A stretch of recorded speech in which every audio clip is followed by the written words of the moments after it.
যখন মেকআপ ছাড়া অনেকে দেখেন তখন আমি কিভাবে স্কিন কেয়ার করি মেনটেন করি। তো এই প্রশ্ন উত্তরগুলো কিন্তু একটা নায়িকা বা অ্যাক্ট্রেসের সাথে কিন্তু ওতপ্রোতভাবে জড়িত। আর সব থেকে ইম্পর্টেন্ট ব্যাপার হচ্ছে যে আপনারা জানেন যে একটা সময় আমি আমার ফেস নিয়ে অনেক বেশি সাফার করেছিলাম। তো অনেক বেশি সাফার করার কারণে সেটাকে আবার ঠিকঠাকও আমি করেছি। তো এই যে আমার এক্সপিরিয়েন্স, আমার যে জার্নি, সেটা কিন্তু আমি বিউটিফিকেশনে দেখেছি। তো সর্বোপরি একটি কথাই বলবো, আমার কাছে মনে হয়েছে যারা বা যেসব মানুষরা আমাকে মানে মনে করে বা আমাকে চিন্তা করে, আমার ভালো মন্দ জানতে চায়, তখন আমার দায়িত্ব জায়গাটা মনে হয় যে ওকে ফাইন, আমি যখন আমার একটা প্রতিষ্ঠান দিব, সেই প্রতিষ্ঠান থেকে যখন আমি এই ইনফরমেশনটা দিব সেটা অথেন্টিক হবে, বিশ্বাসযোগ্য হবে, ভালো লাগাটা বেড়ে যাবে। পাশাপাশি অবশ্যই আমি যে কথাটা আগে বলছিলাম যে একজন চিত্রনায়িকার জন্য কিন্তু বিজনেস অনেক বেশি ইম্পর্ট্যান্ট, সেটা তাদের ভালো লাগার জায়গা থেকে। আপনারা দেখবেন যে দেশের বাইরে বিশেষ করে বলিউড ইন্ডাস্ট্রিকে তো আমরা অলওয়েজ ফলো করি। আপনি দেখবেন যে শিল্পা শেট্টি কুন্দর, ওনার কিন্তু একটা বড় রেস্টুরেন্ট আছে। যদি আমরা প্রিয়াঙ্কা চোপড়ার কথা বলি, ওনার কিন্তু ওয়ার্ল্ড ওয়াইড হচ্ছে কসমেটিক্স ব্র্যান্ড আছে। আমরা যদি ক্যাটরিনা কাইফ বলি, তার কিন্তু আপনার মেকআপ ব্র্যান্ড আছে। তো এটা অ্যাকচুয়ালি যার যা অ্যাবিলিটি, যার যে স্পেস, সেই জায়গা থেকে আমার মনে হয় যে প্রত্যেকটা শিল্পীরই উচিত বিজনেসে নিজেকে ইনভলভ করা, যে যে এক্সপিরিয়েন্সটা নিয়ে আসছে। তো আমার আসলে এই বিজনেস দেওয়ার পেছনে বলতে পারেন আমার এক্সপিরিয়েন্স, ভালো লাগা, আমার যেসব ফলোয়ার আমার সিনেমাতে অলওয়েজ দেখেছে, স্ক্রিনে দেখেছে, তারাও কাছাকাছি পাশাপাশি আমাকে দেখা, ইন্সপায়ার হওয়া, সেখান থেকে আসলে বিজনেস রান করা। আজকে signature baby beauty parlour and বুটিক্সের সেকেন্ড ব্রাঞ্চ, আমার ফার্স্টটা হয়েছে আফতাবনগর, এটা হচ্ছে নিকেতন ব্লক সি, আমি ঠিকানাটা অবশ্যই বলে দেবো, ব্লক সি আর রোড নাম্বার 6 নম্বর রোড। সো 43 নম্বর হাউস। দেখেন, আমার থেকে আমার সাংবাদিক ভাইরা মুখস্থ রেখেছে। সো আসলেই এটা ব্লেসিং আমার জন্য, কারণ ইন্ডাস্ট্রিতে আমি থাকবো না, কিন্তু তারা যে আমাকে রেসপেক্ট বা সম্মানটা করে, এটা থেকে যাবে। আচ্ছা দিদি, আমরা একটা কমেন্টে দেখেছি আপনার পক্ষ হয়ে কথা বলছে যে বলে যে মানে সব মাছই ময়লা খায়, দোষ হয় পাঙাশ মাছের, মানে আপনি ফিতা কাটলে দোষ হয় কিন্তু অন্য অন্য নায়িকারা ফিতা কাটলে সেটা দোষ হয় না। সেই বিষয়টা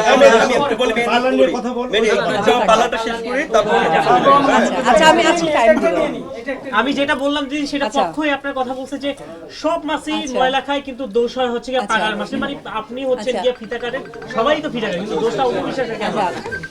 খুব সুন্দর একটা খুব সুন্দর একটা যুক্তিসঙ্গত একটা প্রশ্ন করেছে, মানে একটা গঠনমূলক প্রশ্ন। সেটা হয়েছে কি, আসলে যখন আমি আমার ব্যক্তি জায়গার একটা টানপড়ন যাচ্ছিল, তখন আমি আসলে অনেক বেশি ওপেনিং করেছি। এই কারণে ওপেনিং করেছি আমি, খুব টু বি অনেস্ট, কারণ সব থেকে ইম্পর্টেন্ট ব্যাপার হচ্ছে যে আসলে কাজের পেছনে নিজেকে সামনে এগিয়ে নিয়ে যাওয়া, পাশাপাশি আপনি বলতে পারেন ফাইন্যান্সিয়ালি একটা বড় সাপোর্ট। যেহেতু আমার সেই সময়টা ফিজিক্স ফিটনেসের জায়গাটা আমি একেবারেই প্রস্তুত ছিলাম না একজন নায়িকা হিসেবে। তারপর হয়তো টুকটাক কাজ করেছি, হয়তো দায়িত্ব জায়গা থেকে বা কমিটমেন্টের জায়গা থেকে, সেই জায়গা থেকে আমার আসলে ওপেনিংটা করা হয়েছে। কারণ ওপেনিংটা আসলে একটা আর্টিস্ট তার গুড প্রেজেন্টেশন দিয়ে ওপেনিং করে এবং সুন্দর একটা ব্যবসা প্রতিষ্ঠানের যাত্রা শুরু করার জন্য আহ্বান জানায় আমার দর্শকদের মাধ্যমে এবং সাংবাদিক ভাই বোনদের মাধ্যমে। তো এটা আমি এত বেশি সংখ্যক করেছি, আমাকেও সকলে চেয়েছে, আমি করেছি। কিন্তু একটা মহল যেটা হয়েছিল যে আমাকে স্ট্রিক্টলি বলতো যে ফিতা কাটা নায়িকা অপু বিশ্বাসের সাথে। তো বিষয়টা আমি কখনোই দুঃখের সাথে দেখিনি, আমি এই কারণে দেখিনি কারণ it's part of my job. আমি একজন সেলিব্রিটি, আমি যখন একটা জায়গায় যাব, এই যে আজকে আপনারা ভাইরা যারা এসেছেন, আমার বিশ্বাস যে একজন সেলিব্রিটি যখন যাবে, আপনাদেরকে আমন্ত্রণ না জানালেও আপনাদের দায়িত্ব জায়গা থেকে যাবেন, কারণ আপনাদের অফিসিয়ালি এক ধরনের টার্মস থাকে যে একজন সেলিব্রিটি যাচ্ছে তার মনের ভাব প্রকাশ করার নিয়ে আসেন। কিন্তু একজন সামান পিপল, যদি নর্মাল কেউ একজন যদি যায়, তখন কিন্তু আপনাদেরকে ইনভাইট করলে তখন বেশ কিছু বাইন্ডিংসের মাধ্যমে আপনাদের যেতে হয়। আমি যদি বলি কথাটা রাইট, তো সেই জায়গা থেকে সেই সময়টা উপবিশ্বাসের এমন একটা সাপোর্ট ব্যাপার ছিল, যারা বিজনেস ওপেন করেছেন তারা সকলেই মিলে, তো আমার সংখ্যাটা বেড়ে গিয়েছিল। তো একটা মহল আমাকে বলেছিল, তা আমি এটা কখনোই কষ্ট নিইনি। কেন নিইনি? কারণ আমি জানি ইন ফিউচার যারা উপবিশ্বাসের মতো এত সিনেমায় অভিনয় না করে, এত ব্যস্ত সময় না পার করেও কিন্তু তারা ওপেনিং করছে বা ফিতা কাটছে। তো যখন আমি দেখলাম যে মানুষ এসে নিস্তার পায় না, মানে অনেকে আছে যে করে যাচ্ছে একের পর এক অপু বিশ্বাসের সময় একটা নেগেটিভিটি রিভিউ দিত ফেসবুক বা সোশ্যাল মিডিয়াতে, তাদের ক্ষেত্রে এমন রিভিউ দিচ্ছে যে বিশাল কিছু হয়ে যাচ্ছে। তো এটা আসলে বিষয়টা আমার কাছে মনে হয়েছিল যে এটাই তো হওয়া উচিত। একজন শিল্পী, আপনি খেয়াল করে দেখবেন যে আমরা যখন একটা শুটিং করি, যখন একদম মানে শুটিংটা করার মাধ্যমে আমরা কিন্তু একটা ইমোশন ক্রিয়েট করি, সেটা হতে পারে প্রেম, হতে পারে মেসেজ। সেটা যখন স্ক্রিনে আসে তখন কিন্তু সেটা দেখে দর্শকদের একটা ভাইবস তৈরি হয়। তো এটা একটা শিল্পীর, বলতে পারেন শিল্পীর সত্তা। তো আমি তখন মনে হয়েছিল যে এই ওপেনিংটা কিন্তু আলটিমেটলি সকলেই করবে। আমাকে নিয়ে হাসি ঠাট্টা করছে, আমি কোনো প্রতিবাদ করিনি অ্যান্ড করবো না। আমি জাস্ট ওয়েট অ্যান্ড সি, দেখি যারা যারা করেছে, যে মহল থেকে করেছে তারা কি করে। So end of the time তারা আমার থেকে রাইট নাও অনেক বেশি করছে। তো এটা আসলে আমি কাউকে ট্রিক্স অ্যান্ড ট্রিক করে বলিনি। আমি এটা মনে হয় যে যারা যারা ভেবেছিল যে কখনোই ওপেনিং করবে না, ফিতা কাটবে না বা এই ধরনের ব্র্যান্ডিংয়ে যুক্ত হবে না, তাদের যখন সংখ্যা আমি দেখেছি বেশি এবং পারিশ্রমিক জায়গাটাকেও তারা খুব স্বাভাবিকভাবে এসেছে, তখন মনে হয়েছিল যে আসলে এই জিনিসটাকে একটু মানুষকে সচেতন করে দেওয়া। That's it. এই যে আমাকে পাওয়ার পর যে মানুষগুলোর এত আনন্দ, আমি অনেক সময় দেখি অনেক জায়গায় গিয়ে সেই আনন্দটা পাই না। মানে এই যে মনে হয় যে কেউ আমার রক্তের ভাই না, বা রক্তের মতো একটা আবদার ফিল করে, আমরা রিলিজনেও হয়তো বা ম্যাচ করে না, বা কি বলবো। তো ওই জায়গা থেকে মানে হয় না যে এই ভালোবাসাটা সত্যি চিরন্তন, আমি যেন ধরে রাখতে পারি তোমাদের এই ভালোবাসা। এটাই সবসময় আমি তোমাদের কাছে দোয়া চাই ভাইয়া। আচ্ছা, যেমন আপনি তো সাকিব ভাইয়ের সাথে অনেক বছর ধরে ছবি করেন, আবার বিয়েরও অনেক বছর হয়ে গিয়েছে। আমরা এমন একটা স্মৃতি শুনতে চাই ভালোবাসা দিবস নিয়ে, মানে এমন একটা স্মৃতি শুনতে চাই ভালোবাসা দিবস নিয়ে সাকিব ভাইয়ের সাথে, যেটা আদৌ কোনো মানুষ শুনে নাই, আজকে শুনে শুনতে চাই। না, আমার আসলে ভালোবাসা দিবস নিয়ে ওনাকে নিয়ে ওইরকম কোনো স্মৃতিচারণ নেই, কারণ আমি এত প্রোগ্রামে গিয়েছি, এত অ্যাটেন্ড করেছি, সুতরাং সকলেই জানে।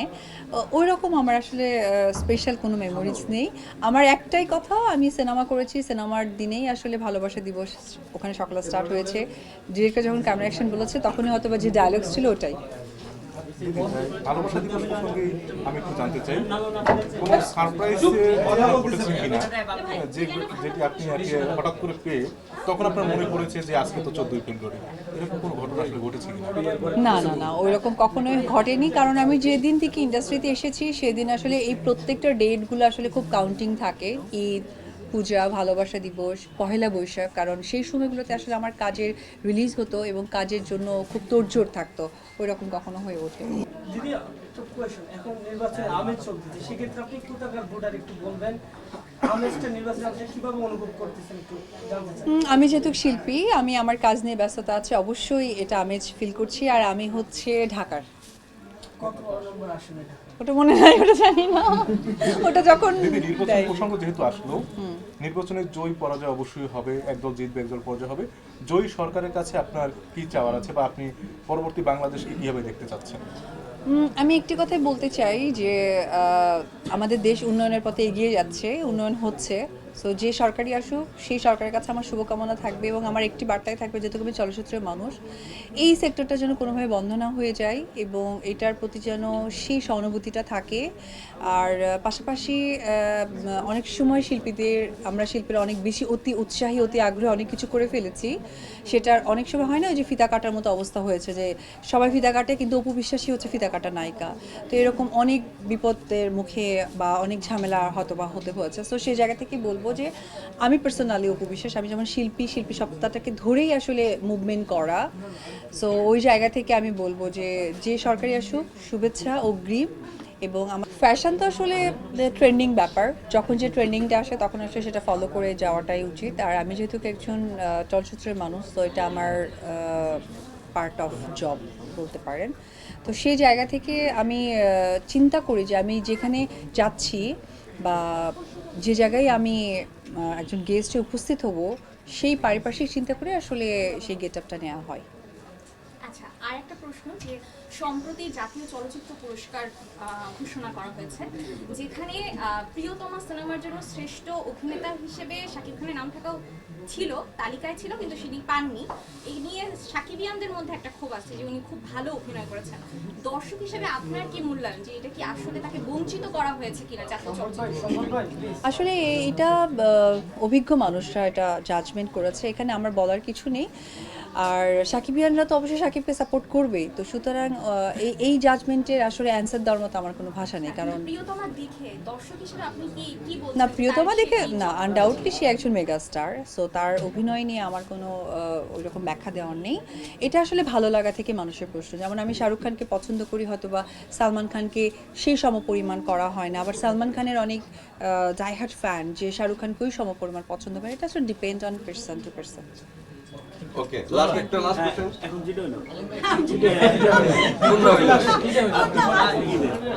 এত ঈদ তোমার একটা আসতেছে প্রজেক্ট, সেটা নিয়ে একটু শুনতে চাই। দুর্বার দুর্বার, এটা নিয়ে একটু বলবেন।